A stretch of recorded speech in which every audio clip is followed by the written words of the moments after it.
What is going on, everyone's?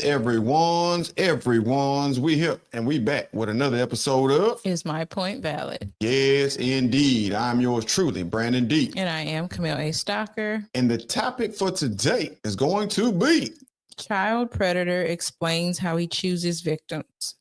So we are big, before I get into that, we did this video on our live, I think on Thursday it was, and we didn't have the complete video, so it didn't give the complete context of how he actually chooses his victims.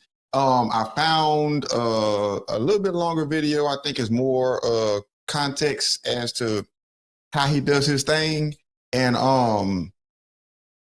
let's get into it.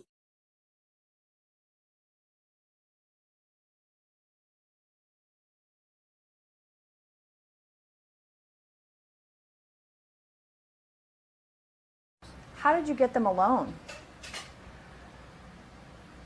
Grooming.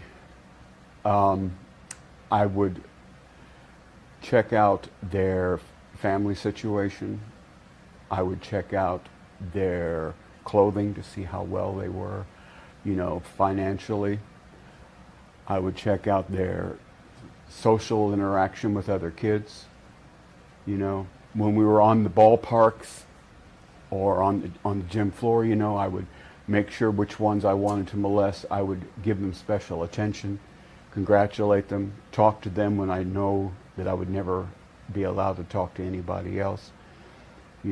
Aside from everybody, I would give them the attention that an official is not supposed to give anybody. And it made them feel like, wow, he's paying me attention.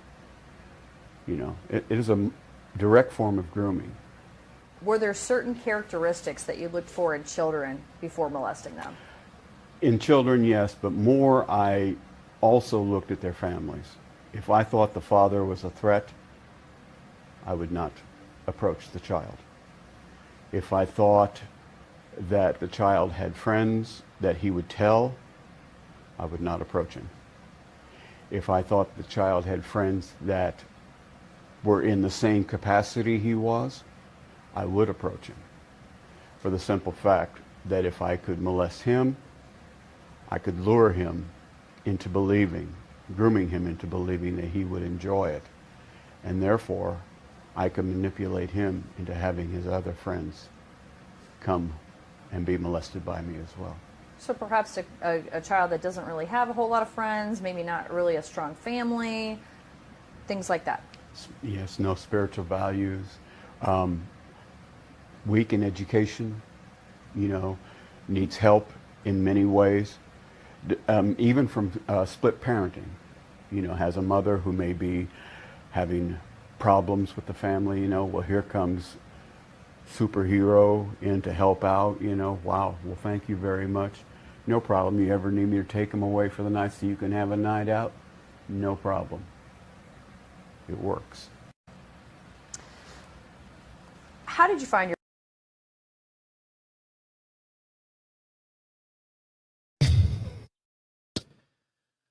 Say, we're gonna continue. I'm gonna let him. victims? I found my victims moving from town to town. I scoped them out on school grounds. I scoped them out in Little League Diamonds. I scoped them out in my own backyards, my neighborhoods, and things like that. I worked with people who had younger brothers. I socialized with those people so I could get in touch with their younger brothers and begin the grooming process. And eventually, it would take time, but I knew what I was doing. It was all calculated. I mean, this is nothing that happened overnight. I knew, and I planned it all. It started out where I would move from one town to another. When I got located in one town, I would, survey the children in the town to see. It was always a small town. It was never a big one. Because big towns have big police forces, and big police forces tend not to be very friendly. Small towns have small police forces. They probably never even heard of a child molester or a sex offender, or never even had to deal with one. I knew that. At least I played upon that.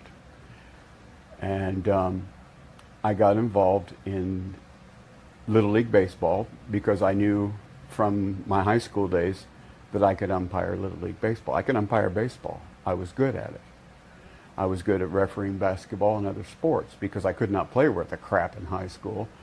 But I enjoyed the sport so much that I did not want to not be a part of it. So I took up managing in high school, and then our coaches allowed me to referee intramural.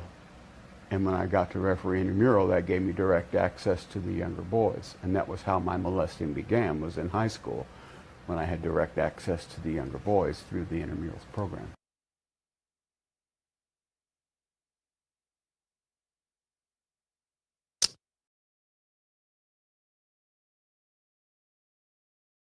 This is why we say it's important for families to stick together.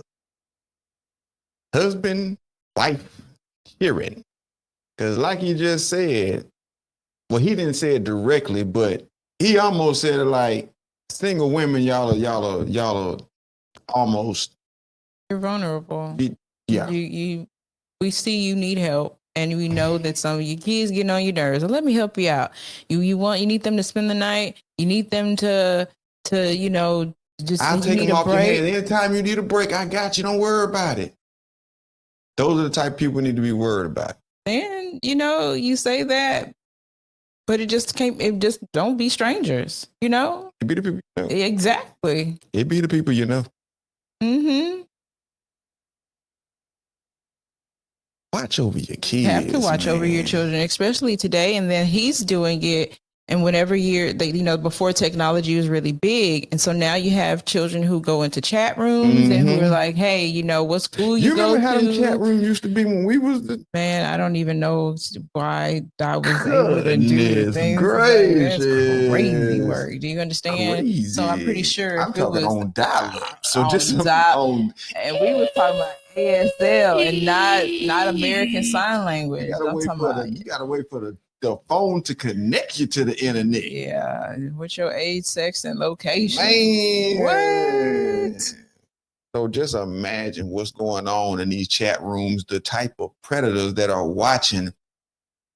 Speaking of that, the little girl, what they call the little boots on the ground little girl? Shirley. Miss Shirley. Man, say they got this little girl out here. And people don't see anything wrong with it. She performing for grown like these men. Grown men are looking, and you're like, well, they're not doing. Y'all. You don't know what these people are thinking. And you don't ever know who's watching you. You don't ever know who has eyes on you, because somebody's always watching. And somebody, everybody does not have your best interest at heart. Right. Somebody looking to distract you so they can take your child from up under you. And so I made an effort, a conscious choice to say, I need to kind of back my children up off of social media, because I was like, we were doing the homeschool thing. But then I was like, hold on. It was a guy who said, we think that we're giving our children access to the world, but we're giving the world access to our children. These people, the predators are online. They ain't even in the streets no more. They catch you online. They groom you from online. Then they catch you in the streets. Hey, meet me here. Meet me here. Meet me here. And then you have so many children that are being kidnapped, so when they're running away to go get kidnapped. When you get the alert on your phone, this child has gone like, no. This is... Watch your keep kids, your baby man. safe. And another thing he said, with no spiritual belief or lack in education. Those are two of the really big things that three of the things that we do. Family, education, and what was the other one? I just forgot that fast. Oh, I don't know. Anyway, watch your kids, man. Children. Watch your children. These predators out here. And they even so bold as to tell you how they do it. But some of us are even so naive that we don't even believe them.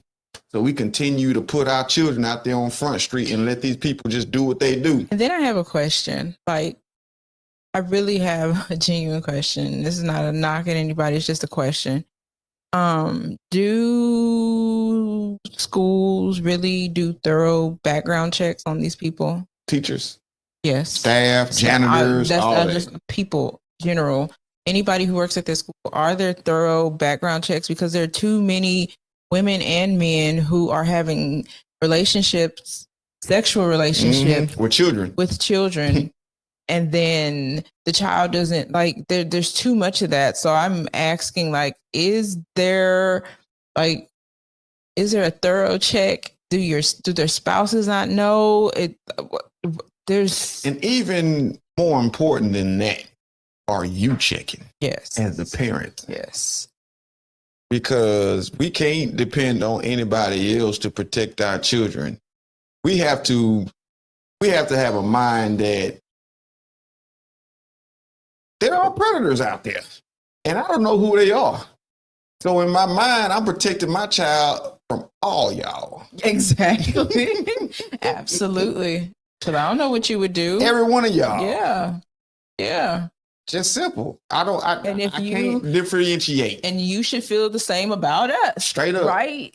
I know I wouldn't do anything, but you should don't know. You should be so daggone cautious. Like, nah, I don't know. Like, you see a lot of. I'm really cautious around having my children around people who don't have their own kids, but always want to be around kids. That's a bit peculiar for me. I love the babies. Yeah, and my niece. No, we're not related. No, we're not related. No. No. But with that being said, protect your children.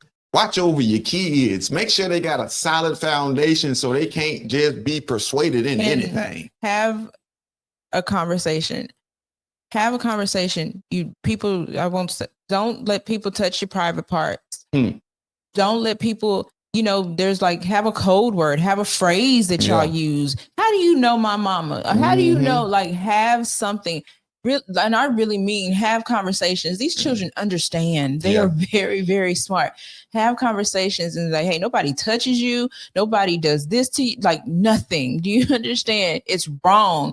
And shoot, what do we tell the girls? If somebody coming near you, scream. You make as much noise. You act a plumb fool.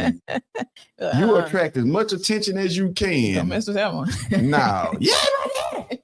What? Yeah, that's how they're going to be acting. For real. You try to kidnap mine, they're going to be singing gospel songs. You're going to send them back to the highs. Teach your kids. Have real conversations with them. Yeah. But it's been real. Like always, it's love, peace, and soul. Like Soul Train, baby.